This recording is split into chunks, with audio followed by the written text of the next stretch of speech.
Hey everybody, I'm the Ranting Monkey, and today we're not going to be talking about Danny Quartz. We're going to be talking about the violent people he so desperately wants to impress.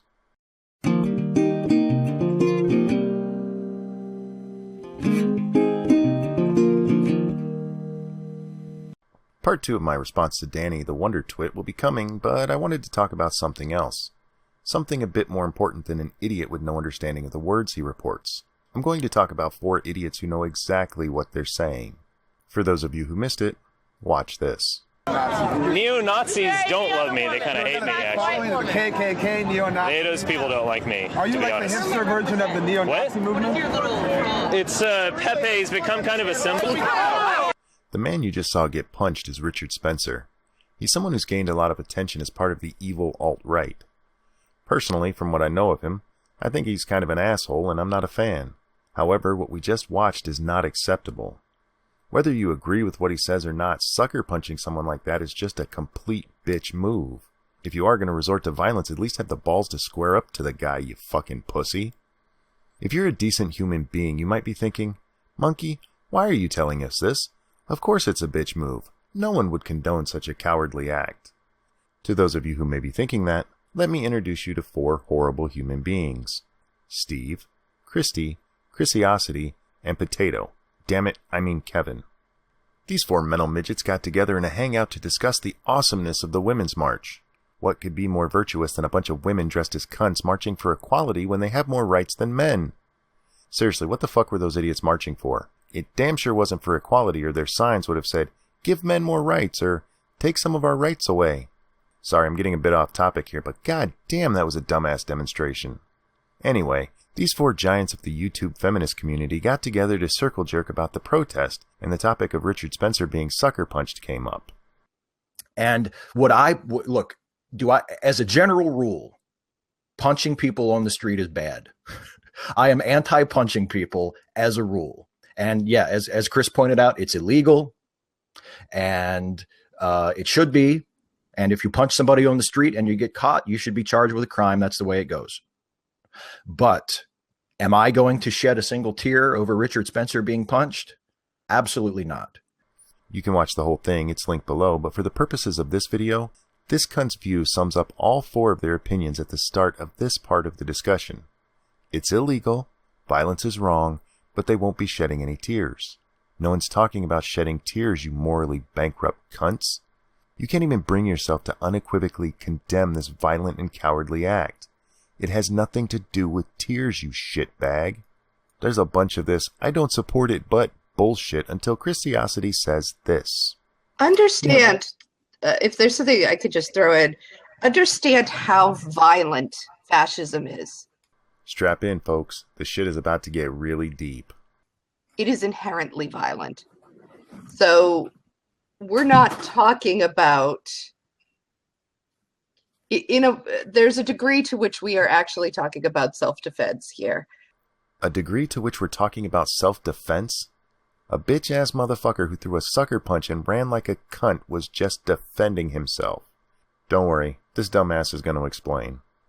A fascist idea not Kevin, fought can you against mute will yourself kill again? you. Hello, Rory. Kitty, kitty, kitty. Sorry. Yeah, I can. Okay, that wasn't her actual explanation, but it makes about as much sense as what she says after it, so I didn't cut it out. Yeah, so on the point of that. Yeah. So fascism is not a normal political opinion. It is a violent one. It is inherently violent. It is a practice of violence against people. So don't pretend that we're just talking about, somebody who thinks that taxes are bad, or wants smaller government. No, we're talking, and I know that we're sort of combining anti-feminism and alt-right, and there's this family tree of right-wing ideas is so complicated, and I'm not trying to just make everybody the same. A Venn diagram of... Yeah, like it would just go on, like just colors and bubbles, but I am aware that anti-feminism and the alt-right, while they certainly have a lot of overlapping magisteria, they're not exactly the same thing. That was her explanation. You can go watch. I didn't edit that. It's self-defense to hit a fascist, and rabble, rabble, rabble. Anti-feminists aren't exactly like fascists. But in any case, I'm not crying over violent people who get punched. It's wrong to me. For argument's sake, let's say Richard Spencer is in fact a fascist. What has he done that's violent? Has he called for cities to burn, destroyed property, set someone's hair on fire, sucker punched somebody he disagreed with? No, those are all things people you agree with have done.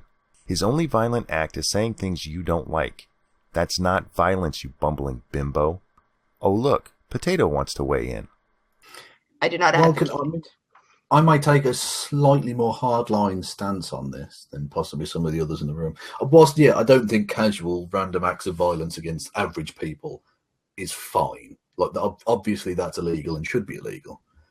But I think a point that Kristi sort of alluded to there, that this for me is anti-fascist, not just self-defense, but defense of your fellow countrymen, women, and non-binary folk, because these people don't mean to, as you say, it's not about whether it's lower taxes or a slightly larger military or a slightly larger social safety net or whatever, because I'll just give you one particular quote from the delightful Mr. Spencer. He goes, however, for too long now, when we consider questions of race, especially questions considering the black race, we have been framing things in completely the wrong way. Instead of asking how we can make reparations for slavery, colonialism, and apartheid, or how we can equalise academic scores and incomes, we should instead be asking questions like, does human civilization actually need the black race? Is black genocide right? And if it is, what would be the best and easiest way to dispose of them? Unquote. That is not a man with whom you can have a reasoned conversation. That is not a man with whom you can negotiate some sort of halfway ground. That is a fascist piece of shit. Actually, that would be racism, not fascism. I think he's a garbage human for saying that, but it's still not violent. You don't have to change his mind. You should be able to beat him in an exchange of ideas. I'm never going to change your mind. Doesn't mean I can hit you just because you're an asshole. That means harm to people, to innocent people. And so if occasionally you have to clump one of them around the fucking head to make them know that they're not going to be unopposed, frankly, not only am I not going to lose any sleep over it, I put it on my fucking channel. And beat off to it and wish you had as much courage as a coward who throws a sucker punch. That's enough of these fucking idiots. You can watch the whole thing, which includes Steve saying Spencer should be afraid to leave his home, but I'm not going to subject you to it. If you do watch, I recommend alcohol. This is enough to show exactly how bad the radical left is getting. They are turning violent and they are finding ways to justify it. This isn't just BLM burning down a city. It's beating a man because you disagree with his ideology. Do you have any idea how many ideologies can be tied to horrific violence? And now these assholes are saying it's okay to violently attack somebody who has never been violent because of what they think. They obviously haven't put a lot of thought into it since they tend to be communists and socialists, and the death toll from those two wonderful ideologies is staggering. By their logic, it's okay to punch any one of them. I don't condone such acts, but they would. After all, you'd just be defending yourself. The same thing goes for support of Black Lives Matter, unions, and the Democratic Party. If you feel threatened by people who are part of those groups, which all have ties to violence, according to these four idiots, hitting those people is self-defense. For the record, these four idiots each support some or all of the above. These radical leftist fucktards have been at this for a while. They've been dehumanizing their opponents and labeling them as the worst of society. Racist, sexist, literally Hitler. If somebody is literally Hitler, who's going to argue they don't deserve to be smacked around a little? You don't support Hitler, do you? This has been building for a couple of decades, and now these little shits are not only dehumanizing people, they are openly advocating violence against them and calling it self-defense. It's fucking disgusting. As disgusting as anything Richard Spencer has said. I'd argue it's even worse. These people are calling for violence. He's just an asshole. Sincerely, all four of you can go fuck yourselves. And that's going to wrap up this one. If you enjoy the content I make, please consider becoming a monthly Patreon supporter. You can also show your support by sharing my videos. Thank you for watching. I'm the Ranting Monkey, and I will see you next time. The march was the starting point. So we went to the march. We got the energy. We recognized that. I love that phrase that Steve used in his video, that there is unity through our diversity. Your life makes me sad.